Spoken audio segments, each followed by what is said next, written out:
Ooh, guns, guns, guns. Come on, Sal. The Tigers are playing tonight. I never miss a game.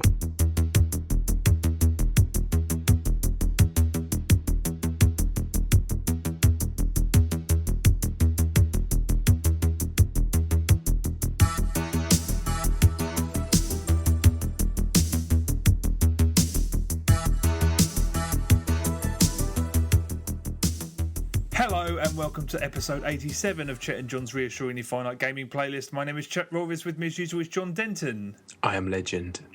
As usual, two top 10 lists. Number 10 is the games we've been playing. Number 10 is the games we've been playing the least. Number 1 is the game we've been playing the most. That's it, John. Let's do this thing. My number 10 is Thor: The Dark World. That's what it's called, isn't it? Thor. Yep. On the iPhone. This was free. Free. They tend to be free now, these tie-in games. And it's made by Gameloft, who, don't do awful stuff most of the time. And it is a really kind of pedestrian action... What's that? Get action RPG in the mold of Diablo or something like that, but without the depth. You play as Thor. You can hit the screen to bash things up. You can also summon other Vikings, I guess you'd call them, or I don't know what the hell his mates are called. You can summon them and they'll do some bashing up for you. I played it for about 5 minutes and I was like, yeah, I don't need to play this anymore. It looked quite nice. I mean, it was absolutely fine. It wasn't offensive in any way, shape or form. But you only got so much time in your life, really. And I'm not going to spend it playing Thor: The Dark World. Microtransactions? Nothing too egregious in the first 5 minutes. I'm sure they're in there. In fact, you mentioned that they're in there at some point, but nothing jumping out at me. I think the fact that they just want something that's a tie-in, I think, just as promotion. Just to have it on high up in the charts. Did you play Sega's movie tie-in for the first film? No, that was atrocious, wasn't it? One of the worst games I've ever played. But yeah, that's not the story. It's actually a good Thor game to be made. I'm sure it is. Yes. Okay. All right. Well, my number 10 is a game called Tune Her Out on the Xbox 360. It's an indie game, and it's the latest release from Silver Dollar Games. I'm really torn about this because I really liked this one, but I realised that part of the fun of it was discovering what it was, because it's called Tune Her Out. The cover is a girl looking annoyed, and there's a little meter, and you think, oh, is it going to drown out your girlfriend or something like that? And, these silver dollar games and indie games that are this small are kind of, the process of reviewing it or formulating an opinion is completely out the window. It's more like an X Factor situation where, yes, I liked it, yes, I laughed. It's sort of knee-jerk almost. So I don't know whether I suppose I might as well just say what it is. But part of what... Basically, the game starts... You can say what it is, it'll be all right. But it's just disappointing because I like to think someone else will enjoy these as much as I have. But anyway, you start playing it and you're looking at a TV and it's showing you how to play a shooter. And I was like, weird. This is completely bizarre. And you're playing like an asteroid-style shooter. It's quite slick and it's playable and it's fine. And as you're playing it, after about 10, 15 seconds, a girl who's supposed to be your girlfriend appears next to you and she starts talking to you. And it's hard to listen to her and play the shooter at the same time.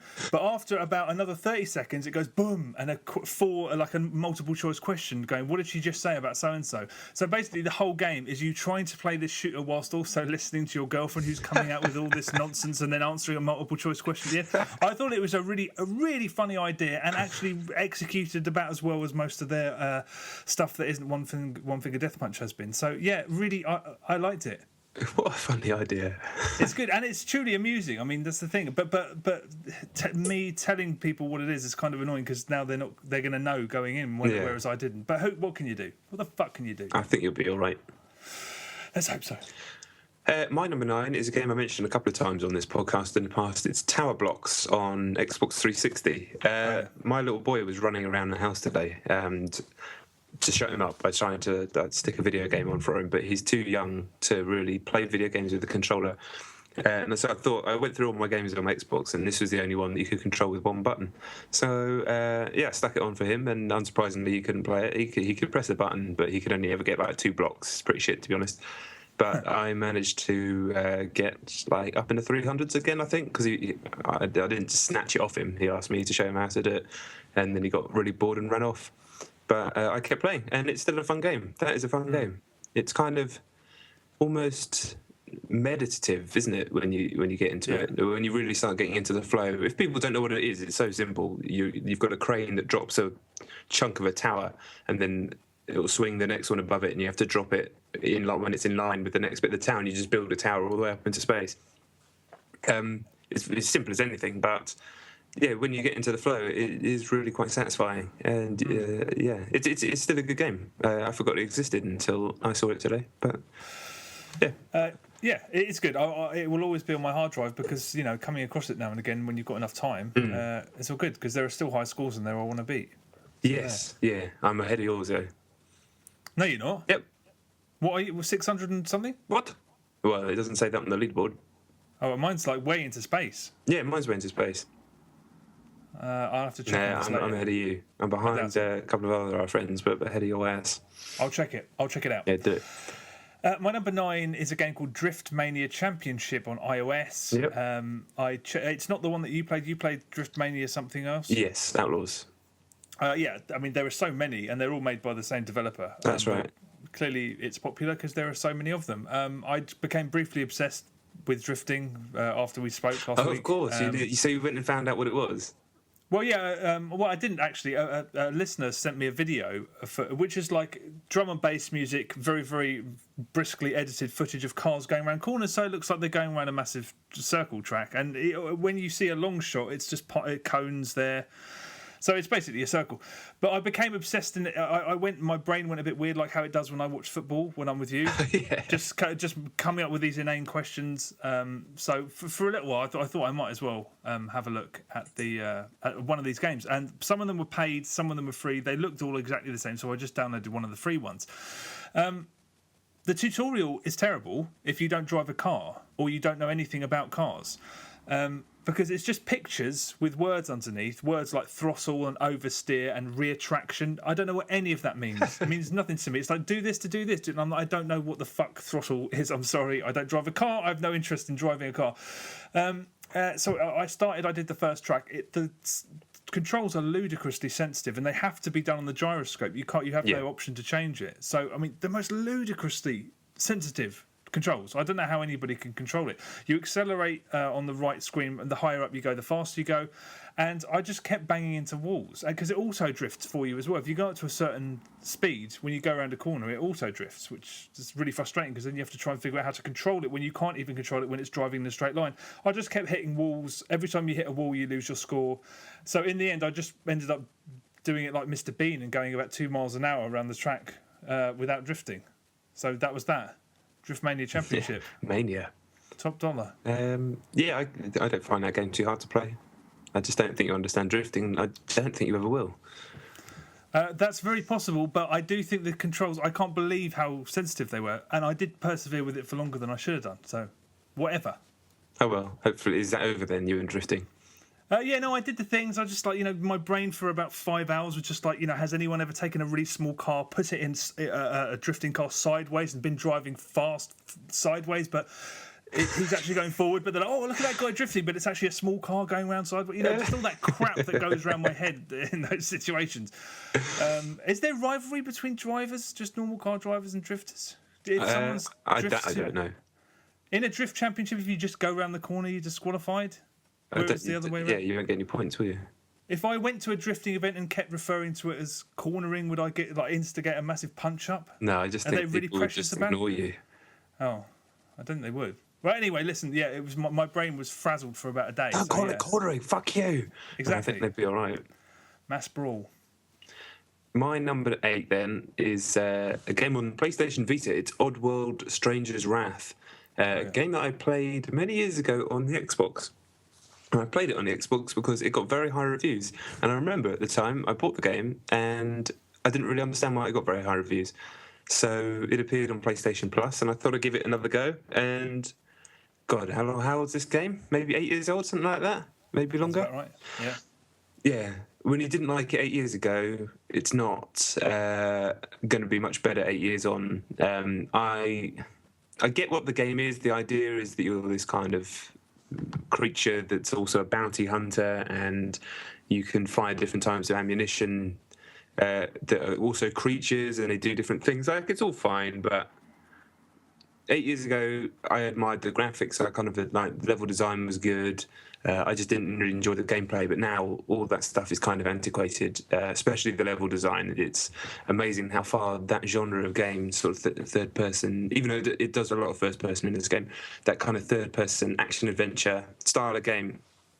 This was just all like corridors of rocks and weird platforming sections, stuff that's still a hangover from the previous generation. I guess it was Xbox One, wasn't it? So it's like still the days of learning what 3D gaming was going to be, and that sort of stuff just wouldn't really fly anymore.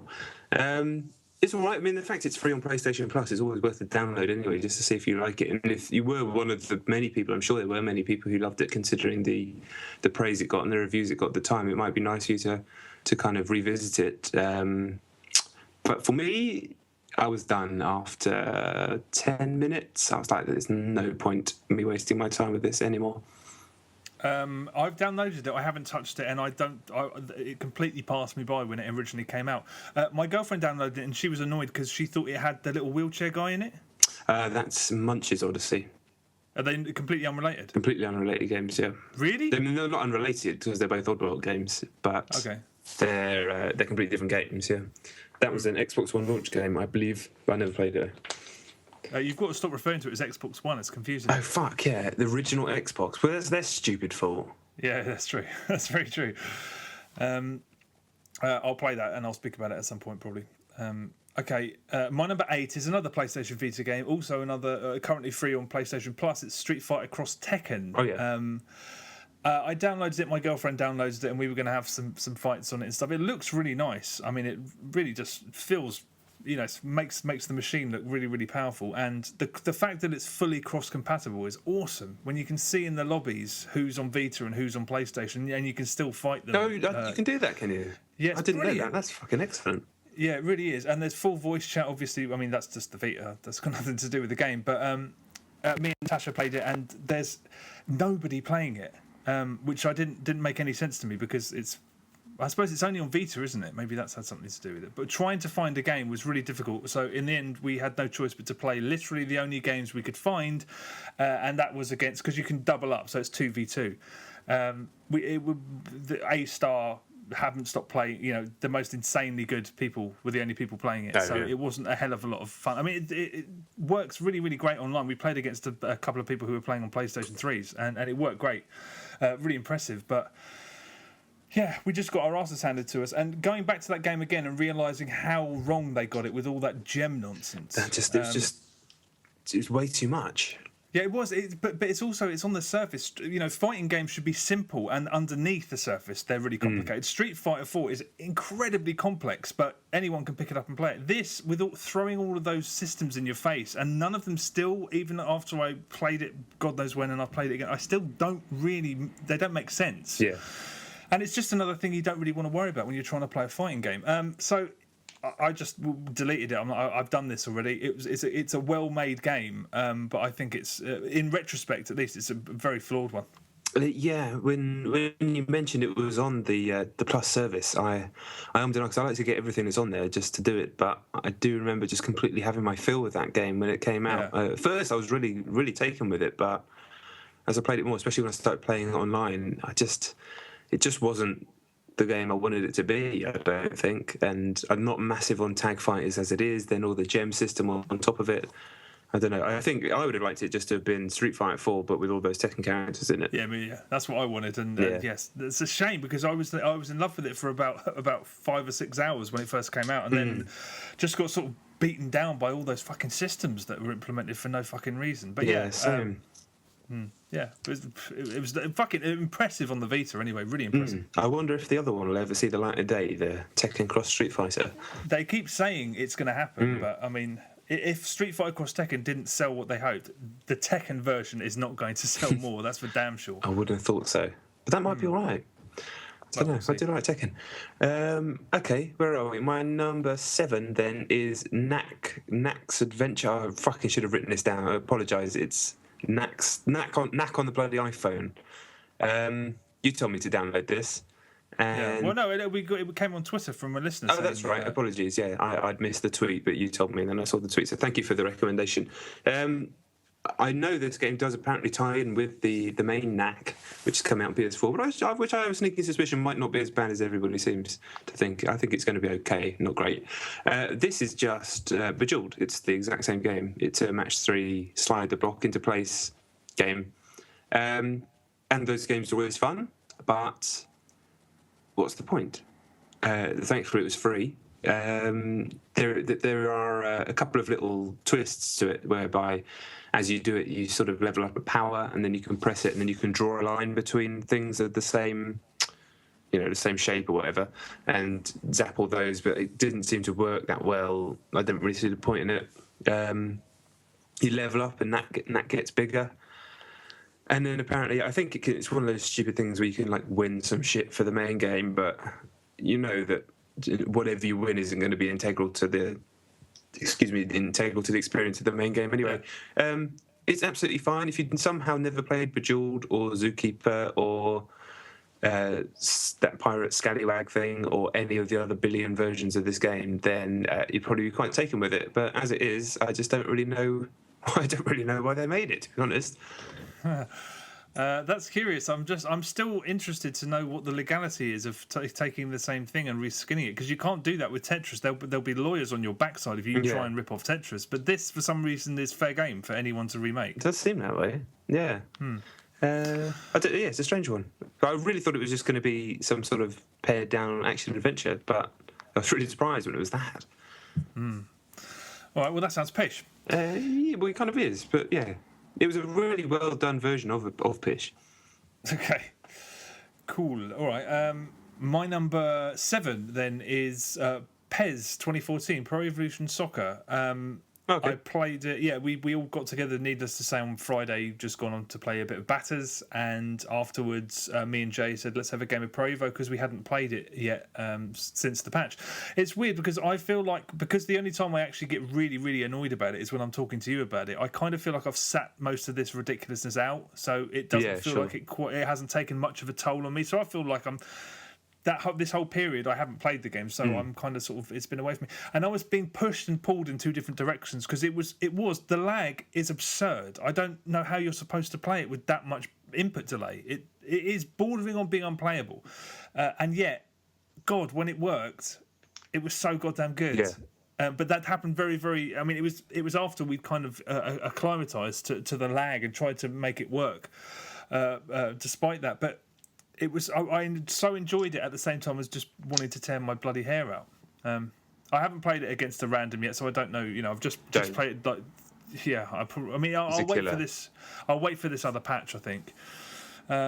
So yeah, I mean, it was frustrating, brilliant, but terribly frustrating. I mean, it's an incredible fall from grace. It's just massive fall from grace. It's just unbelievable. I mean, I hope. I mean, all we can but hope that this new patch that is coming is going to actually properly fix it once and for all. But it wouldn't be Pro Evo if that happened. No, I mean, it's a sizable patch. If you don't know what it is, we talked about it before. It's 800 new faces, which goes to show how incomplete the game actually was. When there weren't as many faces as the previous game, I never knew that they were coming. I just went, okay, they haven't done as many faces because it's a new engine, doesn't really matter. So, the kits aren't right either. It's not the end of the world. But, clearly the game was being prepared to be released properly in Japan in November, and they had to. But I get it. It sucks, but I get why they had to get it out before FIFA in Europe. But that's when that also results in the fucking thing not working online for a month, and then when it does work online, it still doesn't fucking work online. That really ain't good enough. And it's annoying me to get angry about this game that I raved about for ages, and still I just want to play it and it be as good as I know it can be. You said that the faces aren't there on some of the. What does that mean? Just so that it was like random? Well, the classic example is you know Rafael from Manchester United, the little Brazilian right back defender. You'd recognise him anyway. As it is at the moment, he looks absolutely ridiculous. He's got this giant afro and a face that looks nothing like him, and it went all over Twitter and everything. It's like, what is this? Because in PES 2013, he has his proper face, and now in the new patch, him along with many, many other players are going to have a proper, custom-made face that is his face. So how many is it? 800. 800, yeah, which is a fuckload. So one of those is going to end up looking better as a random than he is with his actual likeness. Surely, that's maths. What do you mean? Once they, it doesn't matter. It's not even worth elaborating upon. Is this like drifting again? No, well, it's just it's not statistically, but if there's 800, one of them who's currently got a face that's been randomised. Yeah. When they have his actual face, maybe he looked better before. Don't worry about it. I see what you mean, again. But it's very unlikely because they weren't randomised. They were kind of just as if you or I were quickly doing it in the edit mode. Oh, in which case, even more so. There's probably going to be one that looks better, definitely. Yeah, maybe. Yep, it's a good thought. Yep, that's a winner. My number 6 is a game called Deadly Bullet, which is another Twitter recommendation. So thank you very much. We had a bunch of Twitter recommendations. I will say, if the game you mentioned on Twitter doesn't get mentioned on the podcast, I do actually write them down in a list. Some of them, there might be a situation where they're a bit more expensive, so I've got to wait for a bit of a lull. So if I'm going to pay 6-10 quid for a game, for example, so I want to give it enough time to make it worth chucking some cash at it. At the moment, we've got no time for that, or I might just not have time, whatever. But yeah, I've got a list of stuff that people have mentioned. But anyway, Deadly Bullet on the iPhone. This was a freebie, and when it first comes on, it has like a bunch of stills telling the story of this evil corporation that's destroying the city, and like this gang, the resistance gang, is the only thing that's going to fight back, the Deadly Bullets or something, and it's all done with like 80s synth music and everything's pink, and you're like, oh, this is quite cool. I just kind of assumed it was going to be somewhere between Hotline Miami or a classic 80s side scroller or something like that, but the actual game is actually really strange. You just control a bullet. It's top down, and you control a bullet you basically steer it like almost like Snake, but more circular, if that makes any sense. You press the left-hand side of the screen to steer the bullet left, right-hand side of the screen to steer it right, and you basically try and drive it through enemies and other debris that's around, like barrels and boxes and shit like that. And yeah, that's the game. You're trying to... So it'll give you like, okay, you have to kill 8 enemies, and you have to try and drive it through 8 enemies without having the bullet hit the wall. You've got 3 bullets, and you just have to basically do as well as you can, keep going as far as you can. It's a really strange game.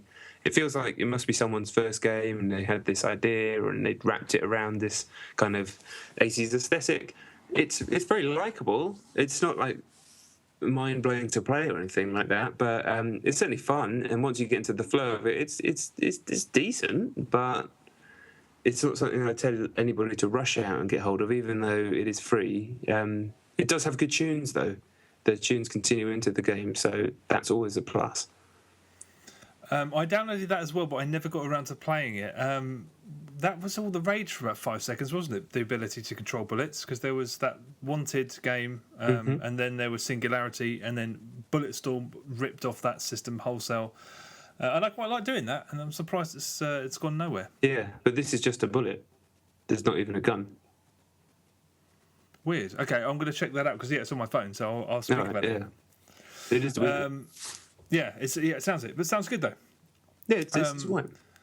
Okay, well, my number 6 is another iOS game. It is called Fright Heights. It's a Chilingo game. It's their Halloween tie-in, I assume, because it came out just before Halloween. And yeah, I get the feeling that it owes a debt to a game that I haven't played, because it's very, very good. But as I was playing, I was like, this must have been done before.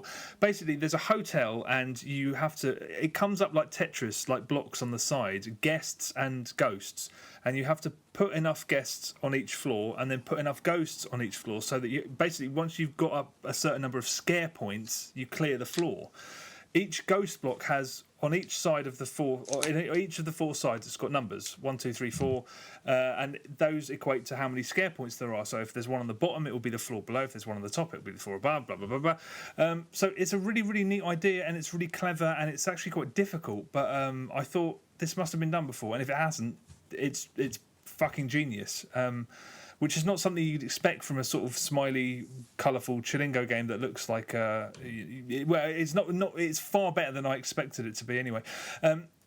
If you run out of... you build up this scare meter, and then you get talisman powers to basically get you out of jail if you screw things up. And if you run out of them, you need to buy some more with boo bucks, which you earn. The thing is, you earn these boo bucks when you fail as well, so it's not as in your face. Give us money as they are a lot of the time, but it's really good. It's quite odd because the microtransactions, some of them only help you in certain situations. That side of it is actually quite confusing. Right. But the game's genius, really. I think it's free. If it's not, it's 69p. And I was really like, wow. The process of understanding it was just, I was fucking impressed. That sounds quite clever. It's always surprising when a new idea pops up like that in that genre. If it is indeed a new idea. See, that's what I thought. I thought this is too clever to be a brand new thing. Maybe it is a brand new. Maybe it is an idea. In which case, I hope the guy that created it is, or the team, or the woman has patented it, because I'm going to play it a hell of a lot more. I think you can say I'm going to rip it off. I should do that now, because it seems like it's just like the Wild West out there at the moment. Yeah, I'd play that shit. That would be good. All right. Yeah, it was Fright Height. Was it Fright Heights? Fright Heights, honestly, really good. Really good. Yeah, that sounds clever. Okay. So my number 5 is Batman Arkham Asylum, which I don't know if you saw the Humble bundle this week. Did you see it?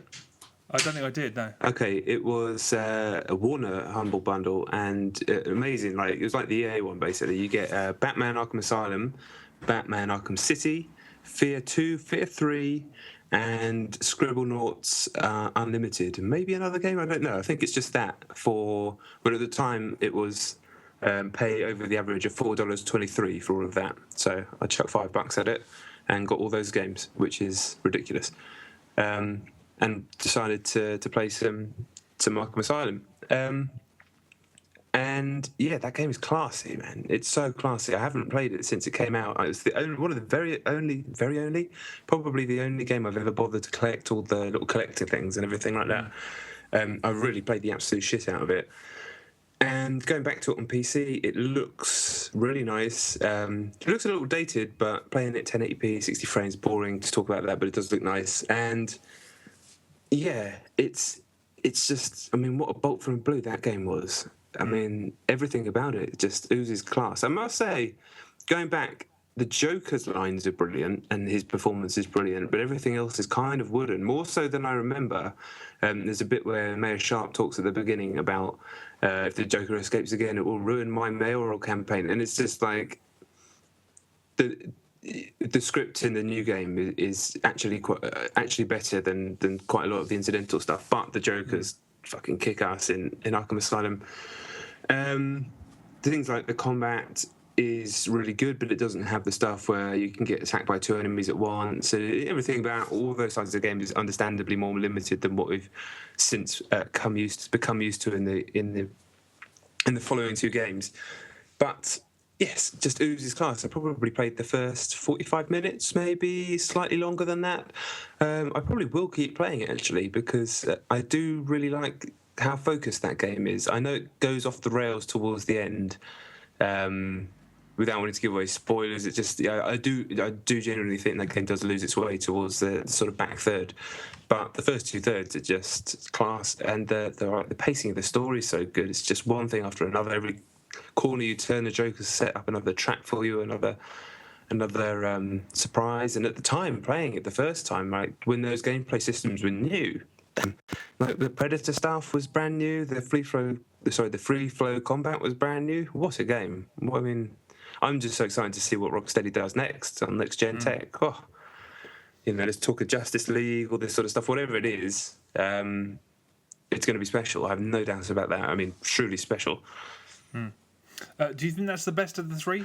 I think City's the best of the 3, me too. because of how much off the rails Asylum goes, and I do actually really like the open world in City. I loved gliding around it. I think that game's almost perfect. But I know a lot of people say that Arkham Asylum's the best game, but I can see why, because of the structure and how focused it is. But I do think when people say that, they might have forgotten everything from Killer Croc onwards, and when the giant fucking steroid Joker, maybe they forgot that stuff. But yeah, if you weren't aware of that Humble bundle and you've got a PC that's up to snuff, get on it. Yeah. How long is it available for? It'll be a week, I think, maybe longer. But Yeah, those are just, that's why I'll definitely, even with next gen, I'm happy to keep the PC around. But even if I don't upgrade it for a while, because when that appears, you'll never be in a situation, I don't think, on console where you'll just suddenly be able to get those games. I was actually looking into buying both of those games just to have them, and then that just suddenly appears. Yeah, that's nice. It's nice to own a PC and have shit like that happen. It's something I haven't got. It just keeps happening, yeah. Yeah, it's good. It's good. Okay, all right. Well, my number 5 is another listener recommendation, and it's another iOS game. It's called Chippy. Oh yeah, I saw this, but it was a couple of quid, wasn't it? Yeah, it's worth it. Really? It's one of the best games on iOS I've played in a very, very long time. It's really neat. It kind of it's you own and run a chip shop, and you just work through the day, giving people what they want food. It reminded me of the setup that you've got in front of you on Papers, Please. Oh yeah. You know, the whole routine, you've got to do this, you've got to do that in a certain order, you've got to do, because you have to open the freezer, take out what you need, fry it. If you take fish out, you have to batter it first, and then you have to you have a system and all this stuff you have to do in the right order. So all these customers come in, and you'll see their order on the top of the screen. 2 chips, 1, 2, fry it, and then some of them want salt, some of them want vinegar. And at first it's quite simple, and as it exponentially gets harder and harder. Fish is introduced, and then fly. One thing I kept doing, and I think most people will keep doing, which is why the system's in place, is if you're working really quickly, you end up frying the fish before battering it, and then you have to throw it away. And the more food you throw away, the more flies you have. And you can they're flying around, and you can accidentally wrap them in food, and then all of that sort of hurts your multiplier. And then you get a fly buzzer that you have to hold down, and then the flies fly into it. And then if you get good word of mouth, people start making bigger orders, and then there's vinegar introduced, and then the shop's open for longer hours. It's hard to describe how brilliant it is, and it's in the same way that I like that side of Papers, Please, where you have a routine and you have to you have to know what you're doing. You have to keep the orders coming fast. Needless to say, the customers get annoyed if they wait too long. If you serve the wrong customer first, they get annoyed far quicker. And if you get the wrong order, your multiplier goes down and stuff like that. It's a game that's so engaging that almost immediately I started talking to it. So when you start your day, you have to tap the sign on the door from closed to open. Right. And someone walks in and they're like, what, yeah, 2 chips, I've got your back, boy. And you're flinging them around. There's something so satisfying about the way you're flinging this food around. And when you pick up the salt and then you fling it back on the counter, it's like you're sort of performing magic tricks almost. It's just a really fun game, and it's got some shelf life to it as well. I don't know about going through it a second time, but it's paced so well that it's set to last. So is it finite?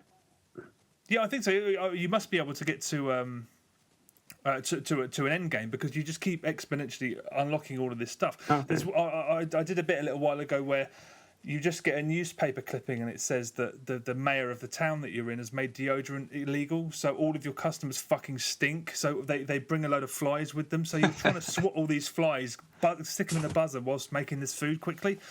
It's absolutely brilliant, and I wouldn't say it's funny, but it's amusing in a kind of. It's a very English, just the stuff that's written on the newspaper. You wrap the chips in, and it's got a very, very weird, slightly askew worldview, but it works. It feels good. Everything about it, wrapping those chips up, flinging them over the counter, opening doing all that stuff. It's a really cool game. I absolutely loved it. Did you play it on your phone or on the iPad? I played it. I kind of I don't know if it's one of those ones that's got a separate iPad version, or whether you can download it on both. I played it on the phone. Oh, so it's fine on the phone. Yeah, that's what I wanted to know. It's almost certainly better on iPad, but I played it on the phone, and it's really. I loved it. Awesome. That now hearing about it, that makes me definitely want to get it for dropping £2 on it. That sounds cool. Anything really if it has that kind of tactility of that side of Papers, Please. That's really underrated in that game. Not that anybody's ever said that it's not good, but a lot of people talk about the politics of Papers, Please. But the actual UI, tangible day-to-day, stuff, that it's very. Without that, I don't think that game would be as good as it is. No, I agree with that, and that's part of the same appeal is present here. It's really good. Chippy. My number 4 is a game that I said that I'd go back. I think I said I'd go back to it on the podcast. If not, I said it off the podcast. But anyway, it's Dear Esther on PC. Oh, yeah.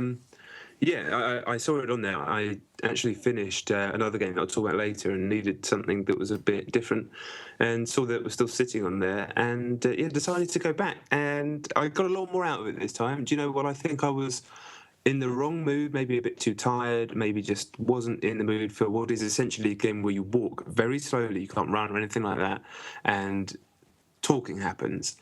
But this time it kind of got to me a bit more. You don't really know what's going on at first. The game starts off with the monologue, "Dear Esther," blah blah blah blah blah.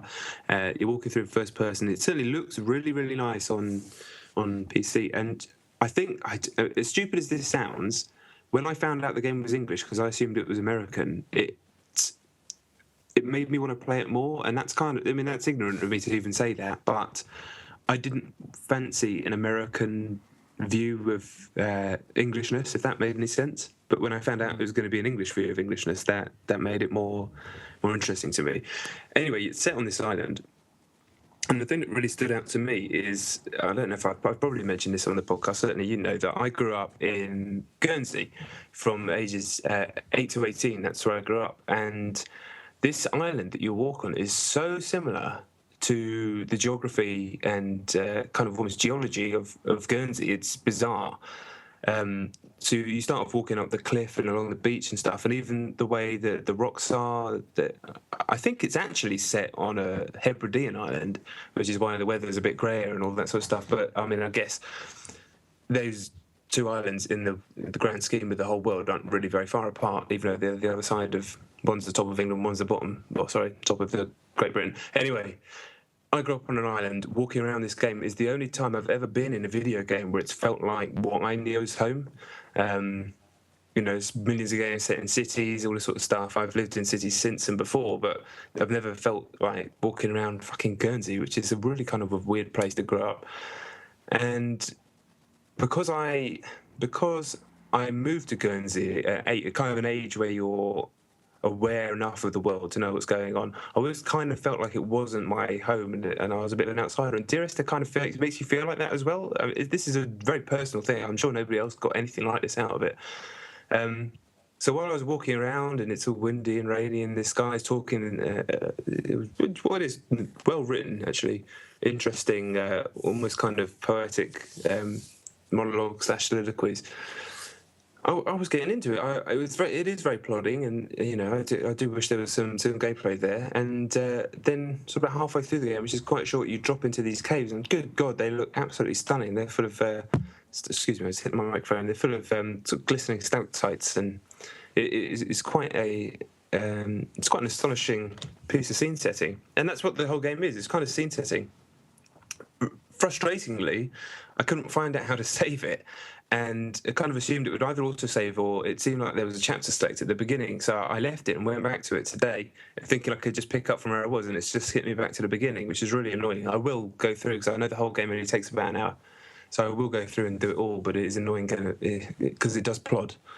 But yeah, I'm definitely glad I went back to it, and it has kind of left me with a really personal thing, because I did spend time, especially as like a angsty teenager, walking around the cliffs of Guernsey on my own in bad weather. That's it's just something that I did, and it's so weird to be able to do that in a game. So I wouldn't be surprised if they had nipped over to the Channel Islands to do some research, because it would have been a lot easier. I know they're based in Brighton, so it would have been a lot easier to do that than to go all the way out to Scotland, although I'm probably wrong, but it wouldn't have surprised me in the slightest. But yeah, very, very strange experience, and I was a bit out of order first time I talked about this game.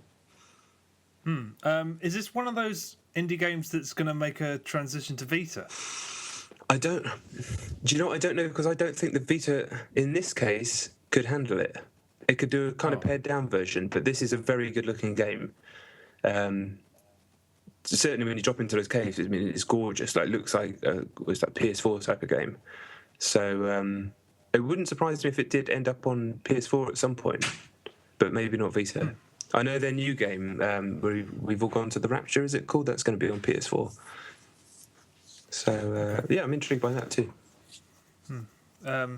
Okay, that's. I mean, despite the fact that you've done a complete U-turn on it, it still doesn't appeal. But then again, it's because it's too much effort for me to get involved. There isn't a Mac version, is there? There might be. There might be. Right. I don't know. I mean, if there's an opportunity at some point for me to investigate, I will. But I think I think it was Martin, our listener and friend, told me that it was only about an hour, which helped. That's I always thought it was way longer than that, so I don't think I'd have even gone back in had I thought it was going to be longer than that. But very very atmospheric, and the music is absolutely fantastic, first class. Okay.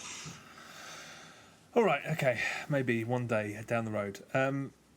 Okay, right. Well, one number 4 is Wii Sports Club on the Nintendo Wii U, which came out today. The product is unfinished because it's just a hub at the moment with 2 games, and I believe all of the Wii Sports from the original Wii Sports games are going to appear there online. You didn't get around to this, did you? I downloaded it, but then it needed a Wii remote, and I pulled out my Wii remote from my thing, and the batteries had leaked. And I just thought I was going to die or something, so I just washed my hands and put it all away and pretended it didn't happen. Okay. All right. Well, yeah, it's good for what it is. The hub obviously is free, and then if you want to pay for each game, I believe they're $8.99 to buy them outright, or there's I think a $1.99 charge if you want to rent them for 24 hours. But everybody gets 24 hours on whatever they like for the first time they play it. Okay. At the moment, it's just tennis and bowling. Difficult. I'm going to persevere with tennis, but at the moment it seems like because you have to have Wii Motion Plus, you can't play with just a standard Wii remote. Okay. And it seems like that's the last thing it needed, because tennis was not really about precision. It was about just sort of the most, the tiniest wrist. We used to play it sat on the couch, just tap, tap, tap, and that was fun. Now it seems like it's so accurate that I just kept screwing up. I mean, I was trying really hard not to, but I don't think the two things go hand in hand very well. But I will go back to it. Bowling, on the other hand, is still Wii Sports Bowling was basically one of the best games ever, and this is exactly the same. And it's online, and I played several games online, and it was just brilliant. That game is just so good. I've heard some people say that waiting around for people to have their go is boring, but I've never found that, because the competition's so tight that I'm just constantly watching the screen. You can interact with each other a little bit. You can have preset good shot stuff, on the D-pad, but it's ho hum. The problem is at the moment, I mean, it came out today, that the online, the netcode is screwed. I got booted out of more games than I did not finish a game. It would say that the internet's gone down, or that there's been a disconnection or something like that, and then you'd bring up Miiverse and it'd say you're online and you can go to the store, you can do anything else. So there's something wrong with the software at the moment. I checked on Twitter earlier, and some people are having exactly the same problem. So it's a really nice little. I mean, it didn't need to be any more than this. It's just Wii Sports Online, which is, I always said, if only Wii Sports was online. I used to say that when we had the Wii, because we can all play bowling together online, and now you can. I mean, it doesn't support voice chat, obviously, so which is a bit of a shame. So I was playing it with some people earlier today, and we were wearing our Xbox headsets and talking that way. You're encouraged to join a region, so I joined the UK Southeast, and there's different regions and stuff, and you can go and take on different regions. If you want to go and have a bowling match with a bunch of German guys, you can, if that's your poison. And yeah, it's quite nice. I mean, the leaderboards are screwed because they're defined by how many people. It's like a win ratio. So basically, the number one region in the world at the moment is somewhere in Germany, and the only reason they're number one is because one person has had one game and they won it, so they've got 100% ratio, and it's just because one person, so it's not a great way to sort of tally up how different regions are performing against each other. It's really, I mean, the bowling is $8.99 that's worth $8.99 of anybody's money. Tennis, I'm not so sure about yet, but I'm going to play it a whole lot more. At the moment, it just seems like it's. I kept unplugging the Wii Motion Plus in the hope that it would let me play without it, but it doesn't. There's all these skill shaper modes, which are basically mini games. So ring shot on tennis, stuff like that. There's online. Bowling's not just 10-pin bowling. You can do 100-pin bowling, and you can do sort of ones. What do they call it? Where spin control, where there's obstacles in your way that you've got to guide balls around. It's just it didn't need to be any more elaborate than this. It's Wii Sports in HD with online. The problem is the online doesn't work at the moment. And it'd be interesting to see what they would charge if you want to buy the whole package outright, because I assume they'll do some kind of sort of deal if you want to buy all of the sports. And it is weird that they haven't done a Wii Sports Resort, because that was geared towards the Wii Motion Plus, so it seemed like more of a natural fit. I don't know, but you can't complain because bowling's amazing and tennis might be all right. I'll let you know. Is tennis the same one that was on Wii Sports Resort? Was there tennis on that? There wasn't, was there? It was table tennis, wasn't there? That's right, yeah. So it's the tennis from Wii. It's all of the sports from the original Wii Sports. Right. Okay. So bowling and golf. That's. I mean, $8.99, no problem. And online as well. Once the internet problems are resolved, it's gonna. I'm looking forward to it, and hopefully they add functionality for voice chat, because that's required. Yeah, for sure. Let's hope that I can don't die from the leaky batteries, and it should be all fine. I'll get involved. Good. Well, yeah, do that. All right, my number 3 then is Grand Theft Auto, but not the online, just single player. I understand today that the stimulus package dropped, so everybody's got their $500,000. But as always with me, with online games, I love them, and then when I don't play them for a bit, I just have no inclination to go back to them, which is just it's a problem with me. It's nothing to do with the game. But I do really want to get the single player finished before I move on to next gen. It's not a massively interesting thing to say. Everybody's probably finished it by now, and it is a killer. That fucking progress bug, it just killed my momentum so much. I was chatting to Simon Miller, or Video Gamer, about Games of the Generation, and I don't think GTA is going to appear in mine anymore because of that. Having to replay all those missions that was frustrating, but I did get a fair bit further, and it's some of the stuff you do later on in the game is absolutely marvellous, and everything about the game is marvellous. But I remember before the online was switched on, I was really kind of in love with the idea of buying up all the city and picking up all the extra missions of all the different things and owning the city, doing everything that was possible in that game. Now, outside of the story missions, anything superfluous to that kind of feels pointless, because it feels like, I could do this as Michael, but I could also do this as me online, buying something. That money I could spend it on myself and in the online world. So it's kind of lost that side of it a little bit since the online's been switched on. But I do want to get through the single player. It's going to happen. It's going to happen before the end of the month. Fucking game's not working at the moment, man. That is not on. It keeps happening. It happened on Saints Row. It happened on this. It's happened on game I'll talk about in a minute. It's just that better not be. Precedent shouldn't be set, and they are being set. That it's okay to release shit that just don't work.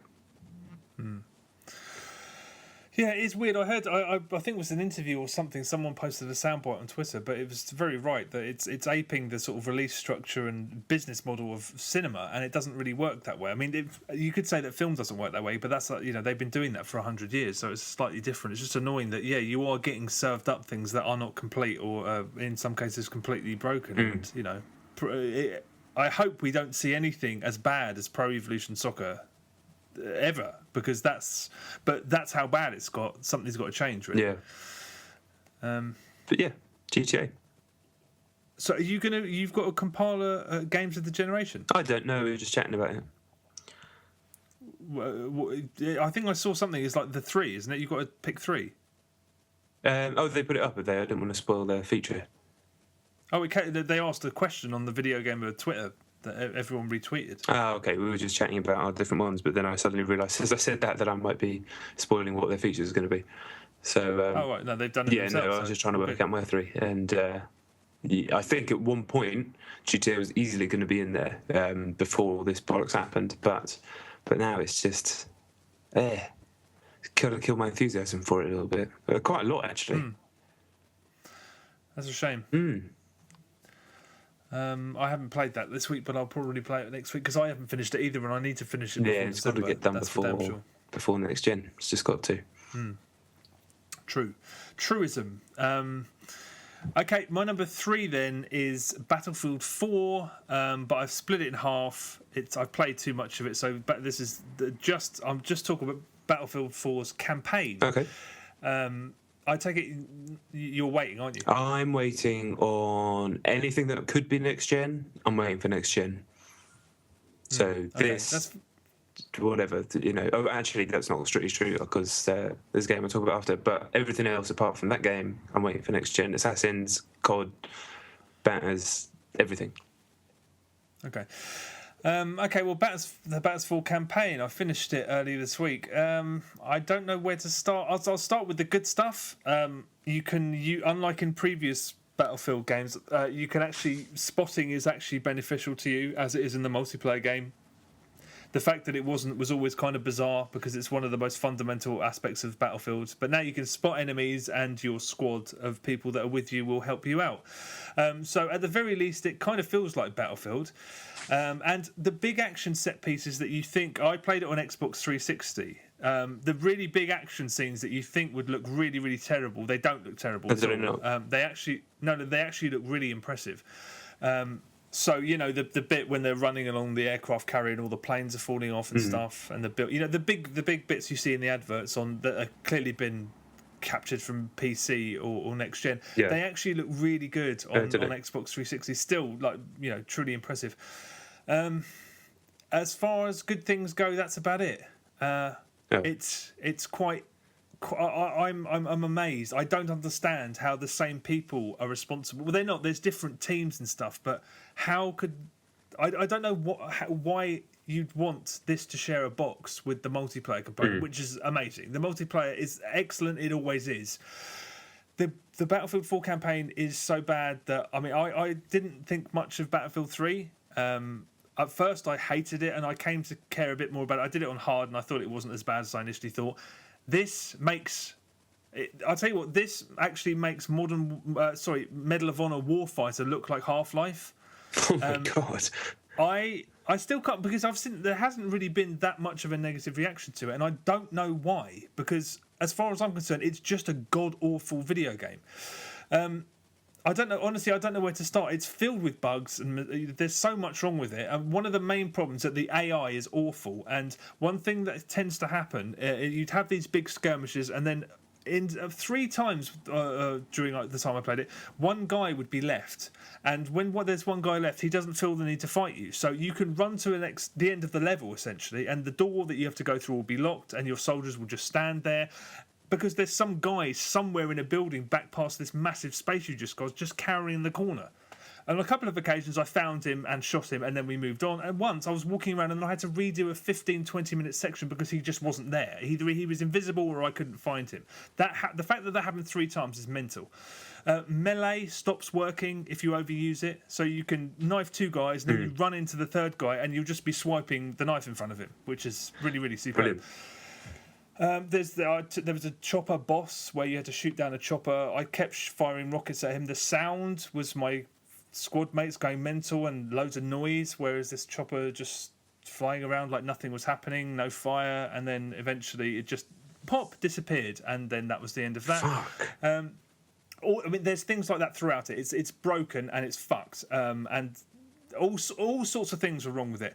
But the most terrible thing that's wrong with it is the hit detection is bust. You could have a clear line of sight on somebody's head behind a bit of scenery, and the corner of scenery, although it's not blocking your view, will just block your view. Yeah. I'd fire underslung grenades at people in cover, and they wouldn't do any damage. It busted. There was some of that in Battlefield 3's campaign, but here it's just prevalent as all hell. I like to think some of these problems won't carry over to the next gen versions, but who knows? I don't know. So it's like the campaign in Battlefield 3. It's almost quaint in how little it wants to provide excitement. It's just the most exciting thing that happens is it makes you wait for dialogue to play out repeatedly. Like, you have people standing indoors having a conversation. You can't progress, which is something that I remember Homefront really got it in the neck for doing that too much, where it would stop you from going forward, so you had to listen to this inane crap dialogue. Battlefield 4's campaign does that all the time, and the level design, It's not.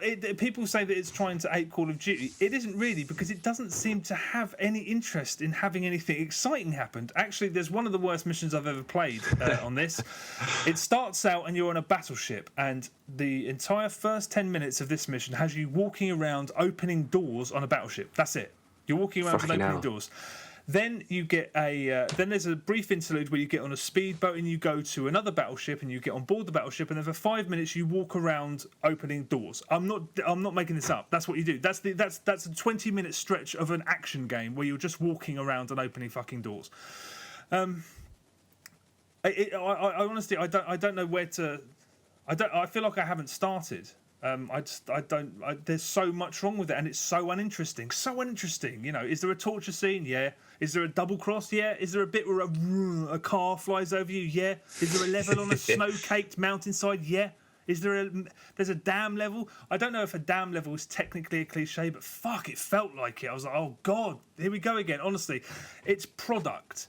It's a business obligation. It's completely heartless, completely worthless. I hated every second of it.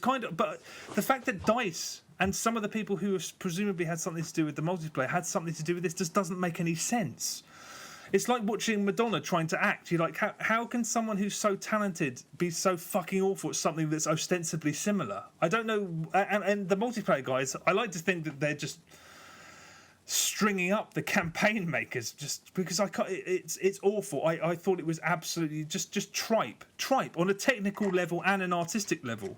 I'd rather they ditched the campaign altogether and just did co-op stuff, because that at least alleviates some of the pain if you're doing it with a mate. Yeah. Here you have to grind through the most boring. I mean, it's so boring. It's so boring. And like I said, it makes Medal of Honor Warfighter look like a masterpiece. I quite like that game, but I don't know quite why people haven't had the same. The multiplayer is brilliant. The multiplayer is worth whatever you're going to pay for Battlefield 4. Why they bothered when they could have used this time and resources to go towards more maps or anything, a co-op mode, anything but this. It's so fucking boring. I've told some of my friends are waiting for next gen as well, and they're like, "Oh, when I get it on Xbox One, I'll play through it then." Don't bother. I won't bother. I was never going to. I kind of forgot it was in there, actually. I just wish it wasn't. I don't know why it's there. It's so terrible. Technically terrible and just boring. What? There's no. I hated it. I really did. I mean, it's terrible. And I love Battlefield. And I became sort of, amongst my friends, an apologist for Number 3's campaign. Not this time. Never. It's crap. Wow. All right. Well, yeah, I wasn't going to play it anyway, but now I'm definitely not. Yeah, don't. Okay, my number 2 is FIFA, actually, for very similar reasons to last week. I wanted to play a football game. This is the one that works. The more I play it, the more I actually enjoy it. It has problems, and it doesn't have the depth on the pitch that Pro Evo does. It doesn't have the variety in the types of goals you can score and the types of things that happen. The matches don't take on their own personality in the same way as Pro Evo, but having said that, it is it's still fun, and you can string together some beautiful moves. And it is, I felt like you could play more, kind of a little more tactically than perhaps in FIFA 13 and other FIFAs. It feels like they're starting to get to grips of the personality of individual teams. It's getting to the point where in Pro Evo, almost like every one of the 20 Premiership teams seems to play differently. And I'm talking about as you play as them. It's some sort of fucking voodoo. I don't understand how they do it. But the easiest example is when you play how different Man United play to Arsenal, how different Arsenal play to Barcelona, how different Barcelona plays at AC Milan. Whereas in FIFA, it was kind of like you get the odd player. These are previous FIFAs. You get the odd player who's a standout, a Messi and Ibrahimovic, but everyone else kind of just plays the same. Some of them are faster, some of them are more accurate with passing and shooting. But here it's starting to get to the point where individual players who aren't the superstars can have a bit more different. Say, Cleverly at Man United is kind of like a fast midfield player. He's got a lot of energy. That does seem to make more of a difference. Carrick's passing's recreated quite well. It just feels like it's creeping towards the stuff that Pro Evo's kind of always done, and that makes for some fun matches. And when it's lag free online, that's fun. I'm having fun. I am actually excited about the next gen version. It does seem like they've got some good things going on there. Little things like multiple players can now challenge for headers instead of just being one attacker and one defender. And there's a bunch of new animations. And if Provo ain't never going to work, then I don't want to be left with that football game all year, because Provo 2013 that worked all year. It worked beautifully online. So that's why I played it all year. And that's why I ditched FIFA, really. But as much as I prefer the engine in Provo, if it doesn't work, then I'll play FIFA, because football games are probably what I play the most. Like many people, I'll talk extensively about many other games. I'll review them for work purposes. Other types of games are definitely much more worthy of discussion, much more interesting to talk about most of the time, he says, while talking about a football game. But it probably... I will play the football games more just because they're easy to stick on a Saturday when the real football's happening. This is what people do who play football games. Most people do. Who play football games, they kind of get excited about the weekend's fixtures. And FIFA, as everybody knows, does capture that really well. And there's stuff like hidden behind the menus. Like you wouldn't even know it was there. If you press the right stick on certain menus, there's hidden game modes. Like someone around Europe might have had a good game in the week in real life, and you can try and recreate what they did. Oh yeah, that's good. That. Yeah, but that's kind of hidden. It's not even a thing. It's like you have to find it. I didn't even know it was there. A thoroughly good package. Much better since the patch. Definitely. The game is better since the patch. It's still headers from corners. They're difficult to defend, but finish shots, lob through balls, not as bad as they were. Definitely not. And I've not encountered too many scumbags. One scumbag who had to watch all the replays and all the cutscenes, but most people have been pretty decent. I never found that on FIFA. Are you going to upgrade then? Are you going to get it on PS4? Yeah. Oh, you are? Yeah. Fuck, fair enough. Okay. I genuinely am enjoying it, and it's just because it works so well and it moves so fast. You can just sit there and play game after game. Even if Provo does suddenly start working online, it takes so long to find a game, load the game up. It is a bit arduous. Whereas if you can kind of just get into a rhythm on FIFA, where you just play game after game on seasons, it does get a bit boring after a while and does get a bit samey. But I am enjoying it. I mean, it was always the 8 to Provo's 9. It's not like I ever thought it was shit. Apart from one brief bit before the patch, I actually thought it was crap. But I think they sorted it out. Okay, cool. Well, I'm going to play a whole lot of it later in the month because it's coming free with my Xbox One. Of course it is, yeah. Yay. Hopefully it doesn't crash it or output in 1 pixel, etc. Okay, all right, my number 2 is Call of Duty Ghosts on the Xbox 360. Have you played this yet? I've only played the multiplayer at an event a couple of months ago, which I talked about, but I haven't played it since it's come out. It's new. Okay. This is interesting. When all this, it's written by Stephen Gagan, apparently, who wrote Traffic and Syriana and all that stuff. And when I heard that, I thought, okay, they're going back to Call of Duty 4, the first Modern Warfare, and sort of going to sort of treat things a little bit seriously. The first Modern Warfare was a game that I had to stop playing because at the time my friend was serving in Afghanistan and it was too realistic for me. I just wanted Halo at that point and I found it too much. So when it went... the second Modern Warfare was the first one with a ridiculous brain injury. I was all for it. I was like, I was so glad they went in a ridiculous direction. This Call of Duty Ghosts starts out with a really, really muted and grim colour palette. So it's a lot of greys and beiges, and it's not nice to look at. And it takes place in the wake of all of these disasters. So there's dust in the air and stuff. It looks really ugly.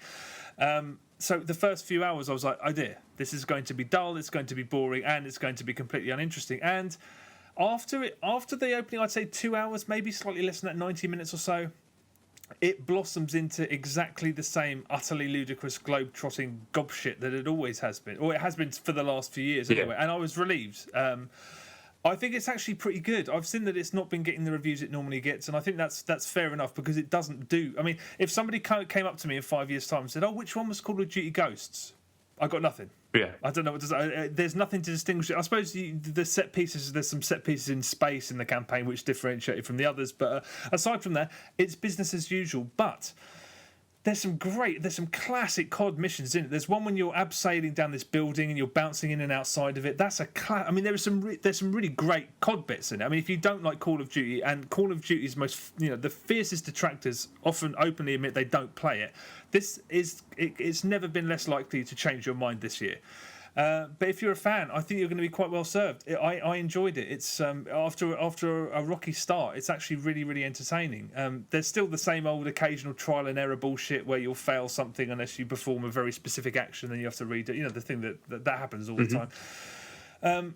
It's ridiculous. It's so stupid. It's cliche. It's autopilot, I suppose you could say. And it is weird that they've Call of Duty Black Ops 2 made all of those great changes, and it didn't need to. The franchise was doing perfectly well, as usual, but they made those really smart changes, and this goes back. It's almost as if this is a reboot of a game that came out 2 years ago. It's like they're just undoing all of the changes that they made. I'm hoping that Treyarch, when they do the next, whether it's Black Ops 3 or whatever next year, maintain some of those changes because they were great. This is like a retro Call of Duty, which is really weird because it's only not been retro for 1 year. But yeah, it's really good. The online's good. I mean, it's always quite good. The maps are quite cool. Some of the new game modes are great. I mean, what did you play? Cranked? Yeah, Cranked. That was fun, I thought.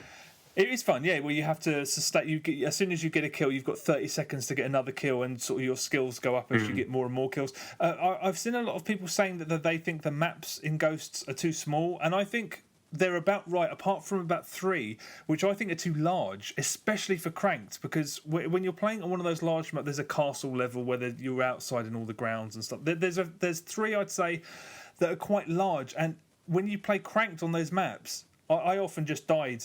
8 out of 10 times, the 30 seconds would be up and I'd die, just because I wouldn't find anybody. Blitz is another mode that I think's new. I don't think I've played it before. Is that the one that you have to get to like the end zone? Yeah, it's like American football. Yeah, that's the other one I played. But you instantly teleport. The second you get on it, you bounce back to you. So it's really hard to defend because someone just needs to sprint through and they're in. And again, straight out again. But that's a really cool mode. Infected is a zombies game type, which I'm sure has been around before. The maps are good. There's a new squads mode, which is kind of squads versus squads. It doesn't need to be separated really, except you can do it without a full team. So you can have one guy versus one guy, and you've got 3 AI partners. Okay. And it's just a way of playing with bots, which is quite interesting. The AI of these bots is quite interesting because sometimes, because you see a kill cam after you've been killed by one of them. Sometimes you'll see them do something. You're like, wow, I don't know how they programmed the AI to do that, because that's really smart, reacting really quickly to stuff that's happening. It's like, wow, we're all going to be killed by machines someday. And then other times you look at the kill cam and it's like walking down a corridor and staring at the wall at some imaginary paintings, and then it just turns and shoots you. So it's a mixture of being impressive and just looking like the dumbest thing in the world. Safeguard is the horde mode. Call of Duty has always done horde very well, I think, considering how stale that has become when they implemented it in Modern Warfare 3 and then they did it again last year. I thought it's actually a really good mode. They've done not zombies, but a sort of variation on zombies called Extinction, which is just you're destroying these alien hives. It's fun, but very familiar. It's not quite as fully realised as the zombies games in the Treyarch Call of Duties, just because those felt like they could almost be a full game on their own. They were so large. This is quite sort of run of the mill. It's fun. It's just a little bit familiar. Yeah, I mean, it's not a. It's for the first time as a fan of shooters. I think this is the first time that Call of Duty has been inessential for about 5 years, maybe. So I'd say that if you're a fan, this is not if you're a fan. If you're thinking, if you buy Call of Duty every year, and maybe you're thinking about Battlefield this year, or you're thinking about not picking it up, I'd say this is the year to do it, because it doesn't feel like. Especially on the brink of a next gen. If you're buying this with a next gen console, it's a really old hat game, man. This is not the game. I can't vouch for the visuals, but just in terms of sort of having a new game, this is not a new game in any sense of the word. But it's a good one. It's well made. It's slick. I enjoyed it. And I've seen a couple of people say that they think that Battlefield 4's campaign is better than Call of Duty Ghosts' campaign. If you think that, get in touch. Because I've got a mate and he'll probably buy some of that stuff you're smoking. Yeah, I'd be surprised if that was the case. Yeah, believe me, no. It's good. It's Call of Duty on autopilot. If you don't like it, this will probably make you even more angry. But I enjoyed it. I'm not going to lie. Some of it's really slick, and there are some classic COD bits in it. If you're a fan of that dumb, stupid shit, there's a shootout when you're flying around as astronaut. I mean, it's so stupid, but that's what I wanted. Yeah, that's what I'd want as well. I'm sure I'll play it on PlayStation 4 at 1080p. Yes. I actually don't really care about all that stuff, but it's quite funny to wind you up, seeing as all you lot all pre-ordered Xbox Ones. Yeah, to be honest, I don't care about it that much. I mean, it's you won't even notice, really. But that's the thing. I mean, yeah, I don't know. There's been maybe so you will. much. Maybe it's that bad, but I'm sure it's not. Yeah, who? I mean, I don't fucking know. I don't care. I'm sure side by side it's noticeable, but I'm sure it's all fine. It'll all be fine anyway. Okie dokie. My number one is Batman Arkham Origins. I finished the game. I actually I thought I was much closer to the end than I actually was before. It was a little bit longer than I thought it was. I think my Steam counts the amount of hours that you play any game, and my final Steam count was like 14, 15 hours or something, which I wasn't doing the Riddler stuff, or Enigma, as he's called in that. I didn't do all the side stuff, so I'm surprised it took me that long. But anyway, yeah, it's a funny one. We talked about it last week, and I did like it last week, but with some strong butts, as it were. But from where I played to the end of the game, I actually really enjoyed. It's not as classy as the other two, but I thought the story was really good, and it was probably the darkest of the three Arkham games. And it felt like, do you know what it felt like to me? When I was playing Black Ops 1, to go back to Call of Duty, actually, the campaign of that game, the first half of the campaign of that game is pretty damn shit. It felt like a team struggling for confidence. You know, they were struggling to try and emulate what the big boys had done when Infinity Ward was still, you know, as strong as they ever were, and it was just doing Call of Duty by numbers, and it had some glitches and things like that. But the second half of the original Black Ops really started to come into its own, I felt, and actually I ended up really enjoying it. It felt like they suddenly got a confidence in their own world, in their own characters and their own set pieces, started doing things their own way. It's still Call of Duty, but by the end of Black Ops 1, I was enjoying it, and this felt like very similar to that. There's a scene maybe 2/3 of the way through the game where I don't know, it's probably a spoiler to say. Let's just say that it's all about the Joker, this scene, and I mean it's a fucking great scene. It really is. The acting in it's absolutely fantastic.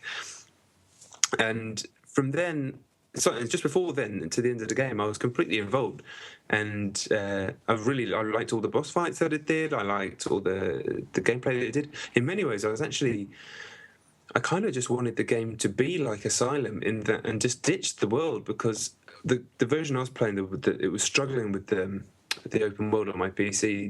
The frame rate was struggling, and it just felt empty. It felt weird. It's like in Arkham Asylum, it makes sense why it's empty. It's cut off. It's a prison section. It has all the baddies have their own sections of it. It makes sense narratively why it's like that. But here it doesn't make sense. They've gone, oh, it's a curfew. Everyone's inside. Like, fuck, everybody in a whole city would go inside just because there was a curfew on Christmas Eve. So I can't buy any of that. And it just felt like it was there for the sake of it. And obviously most of it is from the previous game anyway. But for the second half of the game, I was barely out in the open world at all. And the game is much stronger for it. And by the end, I was like, you know what? Yeah, Warner Brothers Montreal, you've actually done a pretty damn good job. I enjoyed it. And yeah, it definitely picked up for me. And the Joker's one of my favourite characters in anything ever. And I'm not a Batman fan. I'm not a Batman fan. I love the recent films. I love the recent games. And I've always kind of liked him. But I'm not one of these Batman nuts that has read every comic and has, you know, knows all the history and all the lore and all that stuff. But fuck me, I mean, that Joker's just, it's endless. And I thought Troy Baker did a bang-up job by the end. He's starting to own it himself a little bit, I felt, towards the end of the game as well. It still sounded like Hamill, but it was just a bit darker than what was in the previous two games. And, yeah, I ended up liking it. Still nowhere near as good as that. Still like a 7, I'd say, but definitely, it definitely picked up, and I did like it in the end. I'm right on the cusp of the ending, so I don't know. It might change for me, but I doubt it. I still think it's a 6 out of 10 game, just because the combat never sorted itself out. I forgot to mention it. I actually thought it did get better once you got the hang of the shot gloves, and also as I leveled up all my my abilities and pulled down the amount of hits that you need to do the takedowns and stuff like that, I was starting to string together some proper like 40, 50 hit combos like I could in the other games. I don't know whether I just got used to the timing or something, or actually there was a patch which I think helped. I think it helped sort something out because the whole game just felt better after that patch. But yeah, I dug it in the end. I definitely did. Yeah, there was parts where I properly invested in it around that time with the Joker stuff. I was like, this is fucking great. So I had to stop and come back and play later. I couldn't wait. I love that cutscene when he jumps through the puddle. He's looking at his reflection. Batman's reflection. He jumps out through that whole sort of section is superb. I can understand how some people think it's. I mean, it is very hokey. The fact that you see him meet Harley and like all of those characters were all. You're kind of introduced to them in one night, which is, I suppose, if you were a sort of stickler for the lore, it would probably piss you off. I don't know. I'll finish it because I think I must be on the verge of the very ending. I'm surprised that the patch has sorted it out, because if that's the case, that must be fucking awful. If that's actually fixed the combat, they've got a moderately reviewed game. And they could have fixed it with a patch. Yeah, I mean, it still didn't feel as good as it did in. But are the parries still off? It seemed to be fine. I mean, I was hitting, but pre-patch, I was barely struggling to get more than a 10-hit combo. I couldn't, I'd miss a shot, I'd miss a parry. But after the patch, towards the back third of the game, certainly I was dropping in on 40 guys and just ruining them. Like I used to, I wasn't taking a hit. So I don't know if that's just a case of I just got used to the weird timing of the parrying on this one. I didn't have a moment where I pressed the button and it felt like it didn't work. That didn't happen again. So I don't know. Interesting. Okay, all right. Well, I'll speak about it next week, I'm sure. All right. Yeah, I'm glad I got it out of the way, but I'm definitely glad I finished it. Okay, that's interesting. I mean, I've it's stayed on a very straight level for me, so I don't think it's.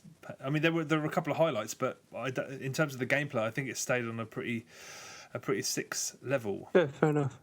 But I'll speak about it again. Okay, well, my number one is Battlefield 4, the multiplayer component. I've played it a hell of a lot over the last week on Xbox 360. It's astoundingly good. I mean, it's if you're buying it for the multiplayer, you're going to get your money's worth. The problem is that it's another game that feels like it's completely unfinished. I've had 5, maybe 6 like hard crashes where I've had to go back. I've had to reset my Xbox, and it's wiped all of my progress of the game that I was playing at the time. It still doesn't feel. I mean, it's amazing that those games work anyway, because there are so many variables and they seem, for the most part, extremely balanced. I mean, this is just a repeat of Battlefield 3. That didn't feel ready either. And there are things that I'm sure they're going to... I mean, but I mean, some of them are really curious. Like, you can't squad up before you go into a game now. That's so weird. It's bizarre, but it's not like they haven't implemented it. It's just not there. The option's not there. The menu's not there. It's like they've just accidentally forgotten to put it in the game. So you're doing a very, very last gen. Constantly, that's the other thing. You can't queue. You can't find your friend's server, click on it, and then queue and wait to go in the game. You have to keep clicking on it, and even if there's people in the game and it's free, you can't get in. And as it did on the beta, if you go to the server browser and look at all the games, it says they're all empty. So if you're looking for a game that's full or empty, you can't tell the difference because it says 0 out of 24 or whatever on every single one. That's so weird. Yeah. If you go to the server browser and you want to look at... there's no friend option there. You can only go to servers that you've previously visited. The stats and unlocks are like constantly being reset. Apparently, I'm a friend of mine. It's similarly to how you were talking about. What were you talking about? When you got completely fed up because it Grand Theft Auto. Yeah. He's like, I'm done, and I was like, it's just come out. He's like, yeah, but I've done all of this stuff, and it's just gone after we jumped into a game, and then we jumped into another game, and it wiped all of his progress. I was like, that's. Especially on a game like Battlefield, where you're really unlocking stuff, and GTA it wasn't as bad. Yeah, I didn't think anyway. Yeah, I mean he was furious. I was like, oh, you'll get over it, but I can understand. I mean, but this is what a Battlefield launch looks like. there's so much that still needs to be done. I mean, there's amazingly cool that you can now launch games from the app on your phone, from the Battlelog app. So you can find a server, tap on it, and you'll jump straight into the game on your Xbox, which is wicked. I think you've been able to do that on PC for a while. Well, of course you have, because the Battlelog, you launch the game from Battlelog. That's how it works, yeah. And there's just little touches that they've clearly fixed. So if you jump into a friend's game and it's the end of the game and you're on an opposite team, it will just bounce you over on the scoreboard, so you don't have to go through the fucking palaver. They've fixed loads of little things and ended up making apparently bigger problems as well. But when it works, nothing can touch it. I mean, I do think that this fear we had that you can die too quickly is actually quite true. I think you can die too quickly, and when the game's defending on rush is almost impossible because you die so fast. It's like you're playing Call of Duty at certain junctures. I mean, the amount of times I've been one shot killed in the past week is astonishing, and I hope they change that, because at the moment it feels like we were saying today. I don't think we've won a single defensive game of rush because it takes so little to succeed. It is more like COD, but we'll see. Hopefully they change that. Well, I really do hope that they change that. Again, like the campaign, it doesn't look bad at all, even on current gen. I mean, you have to pay for it with hard crashes, but it still looks pretty damn good. I'd be quite happy to play this for another year or so, because it does look that great. I'm glad I'm upgraded to Xbox One, but still. In terms of the new stuff, there's these new battle packs, which are basically like those Ultimate Team card packs you used to get for FIFA, or you still get for FIFA. And that works because it doesn't really detract from the grind. You as your XP goes up, you earn these things, and they're extra add-ons for your guns or XP boosters and stuff like that. And it doesn't. I thought it might screw up the flow of upgrading, and it doesn't.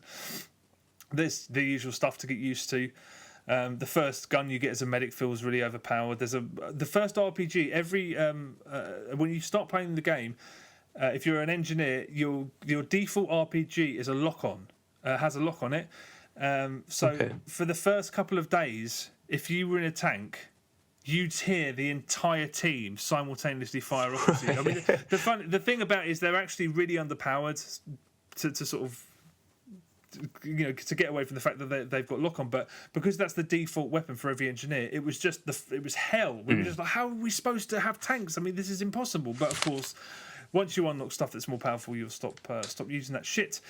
Field upgrades replace squad specs, and they reward how your squad's playing. There's different paths. It's actually all of the stuff that the field upgrade stuff and commander mode are really complicated and not explained. They're not so much badly explained as not explained in the slightest.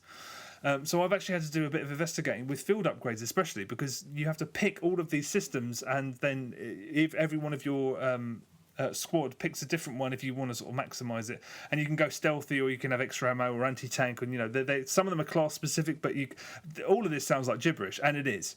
The worst part is that experiencing the game and playing it loads isn't really a shortcut to understanding it any better.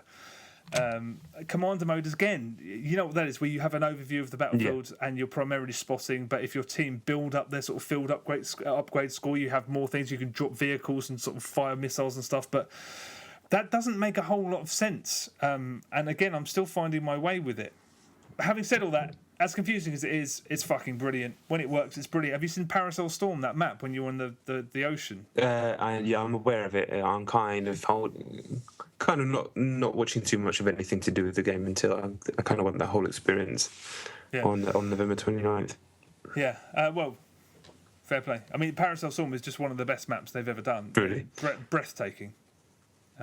But I don't really know what to say. It's a mess. It's a mess of things that don't work. It's a mess of things that don't make sense. But when it comes together, still, you cannot beat it. There is nothing like it. I'm excited. I'm excited about Battlefield again. Well, you should get it on Xbox One, son. I'm getting an Xbox One. Yet. Genuine. All right, that's it. That's us done. Probably about 9 hours as per usual. Sorry about that. Yeah. So thank you very much for listening. As always, watch us on Twitter. Yeah, that's how late it is. I just said watch us on Twitter at John Denton, at Chet Roivas, at Chet and Johns, and watch us and listen to us and follow us on YouTube at Chet and Johns on YouTube. Do that with your hands. Yeah. I don't have anything else to add. Neither do I. Thanks very much for listening. Keep the recommendations coming, and yeah, listen on YouTube and watch us on Facebook. Take it easy. Bye.